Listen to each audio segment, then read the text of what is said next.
Welcome to the Washington Week Extra. I'm Robert Costa. On this chapter of our bookshelf, I am joined by Peter Baker, Chief White House Correspondent for the New York Times and co-author with Susan Glasser of The Man Who Ran Washington, The Life and Times of James A. Baker III. It's a biography of the former Secretary of State, and it was released on Tuesday.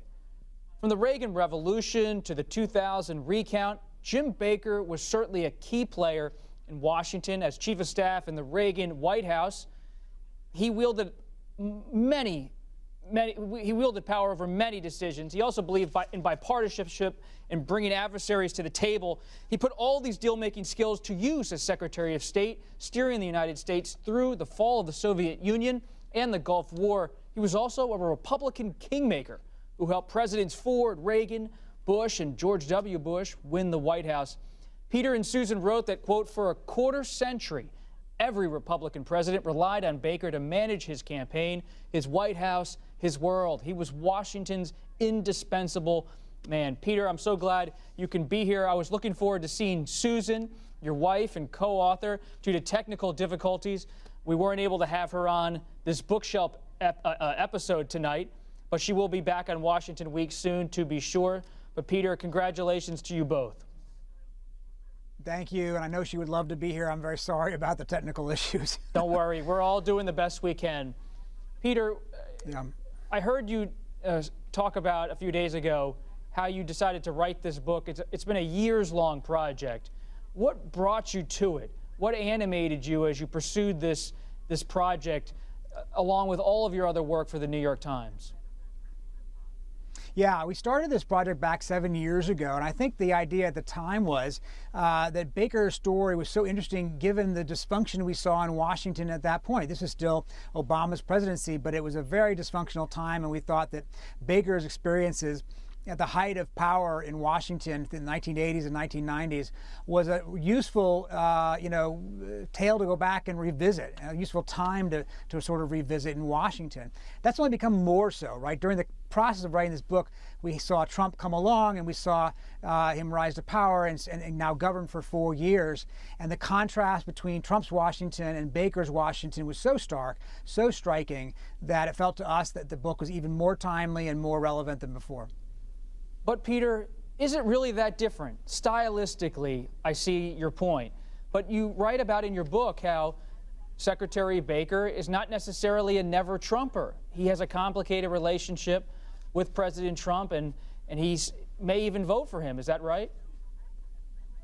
Yeah, he does have a complicated relationship like a lot of Republicans. His story in some ways is a parable for the Republican establishment that doesn't like Trump, doesn't respect him in a lot of ways. Secretary Baker, we had 5 years of conversations with him about this, and he would use words like crazy and nuts. I mean, he's definitely not a fan of the president, doesn't think he's doing the right job. At the same time, he says, I'm a Republican, and he has stuck with his party. And I think that's a testament to how tribal this moment is and how much the establishment of the Republican Party has come to accommodate themselves to a leader that they're not particularly fond of, but who is, in fact, right now in charge of the party. It's what Jared Kushner told me a couple weeks ago is the hostile takeover of the Republican Party. It's a hostile takeover, then, of Jim Baker's Republican Party. But I think about what we see just this week alone, there's a Baker story for almost everything. So you saw President Trump nominate a strong conservative for the Supreme Court. Jim Baker helped the first Republican president put the first woman on the Supreme Court, and he went more toward the middle with Sandra Day O'Connor because that was the incentive structure back then. We see these talks over the COVID recovery relief bill. I can't imagine that Jim Baker, the deal maker, would have allowed 4, 5, 6 months to go by without some sort of a bill like this sort of stalemate that we find ourselves in now. So many things that we see today seem so unlikely if you go back and look at what the Baker era was like. The Baker era also included some tough moments. I mean, it comes through in this book. This was a tough political operator. And you write about one of the more controversial aspects of Republican politics during Baker's time as a key Republican leader, namely that Willie Horton ad that aired during the 1988 presidential campaign. And Dukakis right, exactly. Look, we shouldn't. Bush supports the death penalty for first-degree murderers. Dukakis not only opposes the death penalty, he allowed first-degree murderers to have weekend passes from prison. One was Willie Horton, who murdered a boy in a robbery, stabbing him 19 times. Peter, how does that ad that aired during the 88 campaign factor into Baker's legacy? Yeah, I think it's an important part because, look, Baker was a tough partisan. He was a knife fighter. It wasn't that he was soft, and we shouldn't romanticize the past. I don't mean to suggest that somehow things were always, sweetness and light in the old days. Baker was a tough partisan during election years. Now, that ad wasn't actually aired by Bush's campaign itself. It was aired by an independent, supposedly anyway, independent organization.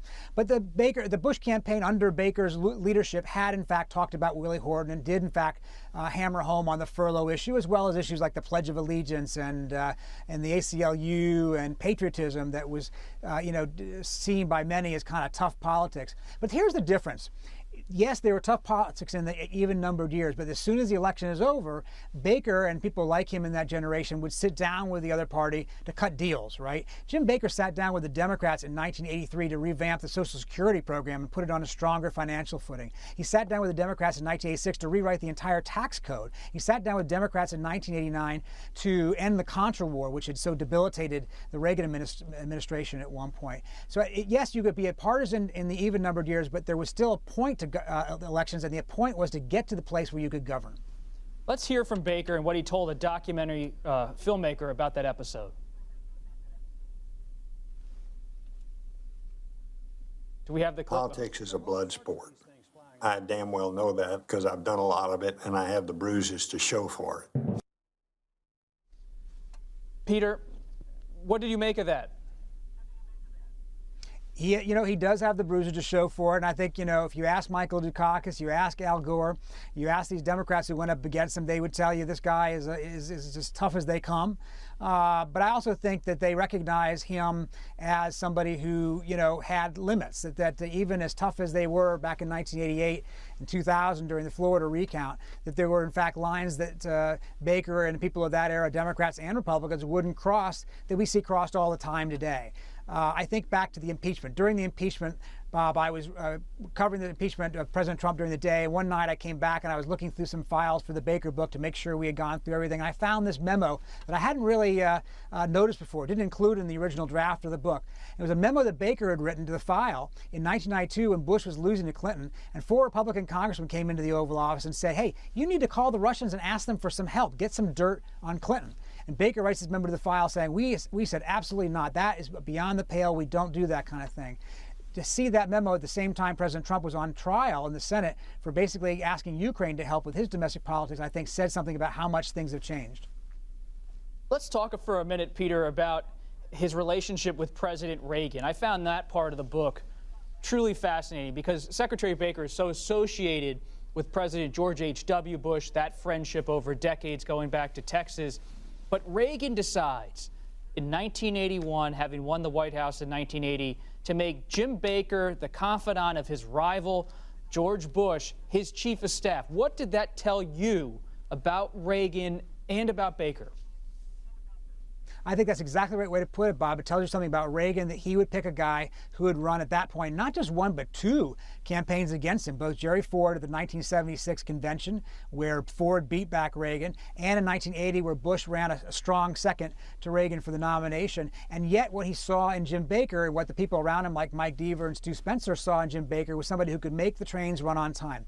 They weren't going to stand on ceremony. They wanted somebody who could make Reagan's vision work in Washington. Just having Ed Meese, who was a carrier of the flame as chief of staff, wouldn't have accomplished that, Reagan decided. And so he was willing to take in somebody who had worked on the other side of the aisle for him. And they had a pretty good relationship for 8 years. He not only made him chief of staff for his first 4 years and run his re-election campaign, he made him Treasury Secretary in the second term. So I think that in the end, Baker was often accused by Reaganites of holding back Reagan. The famous phrase was, let Reagan be Reagan. But in some ways, I think that was a way of taking a shot at Baker because they didn't want to take a shot at Reagan if he didn't always do what the conservatives thought he ought to do. Reagan relied on Baker to be a pragmatist because Reagan was a pragmatist, at least a lot more than people recognized.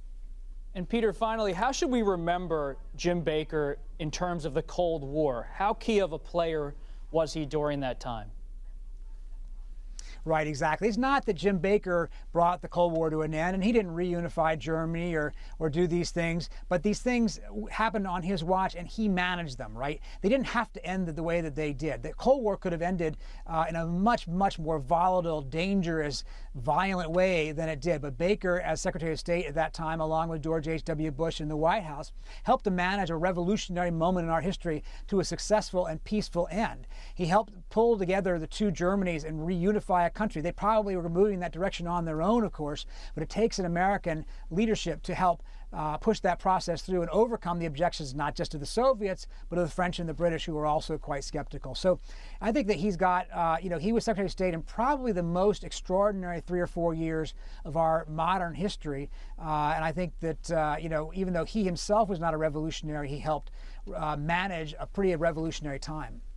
And while it's mocked these days, the Republican establishment style, it seemed to almost work during the end of the Soviet Union in terms of President Bush at the time, Secretary of State Baker, not celebrating the demise of the USSR. Right. They brought a certain nuance to foreign policy that you don't always see. When the Berlin Wall fell, it was Bush's instinct, and Baker agreed with him, that to celebrate too much, to say, hey, we win, was only to rub Gorbachev's nose in it in the Soviet Union, and worse, possibly even to rile his conservative enemies within his own structure and possibly undo the progress that was being done. So Baker and Bush understood that there were times to be aggressive and overt, and times to be restrained and subtle, and that's, I think, a lesson that other presidents and secretaries of state can and should learn. Well, Peter, I don't know how you do it. I want to toast you and Susan on this book, because you never stop working for the New York Times, story after story, and you're on television, and then you also produce these major works on history and politics. Warm congrats to you and Susan. Look forward to seeing both of you soon, and Susan too, back on Washington Week. Thanks again, Peter. Thank you, Bob. To watch this other multitasker, you always manage to do everything so well yourself. We all have to multitask these days. But again, a terrific book. If you haven't read it, it's The Man Who Ran Washington. Powerful book. That's it for this edition of our Washington Week Extra, and thanks again to Peter. You can listen wherever you get your podcast or watch on our website. While you're there, I would encourage you to sign up for our newsletter. It comes out every Friday. You'll get an advanced look at our show, a note from me, some notes on our guests and our regulars. I think you'll enjoy it. Sign up.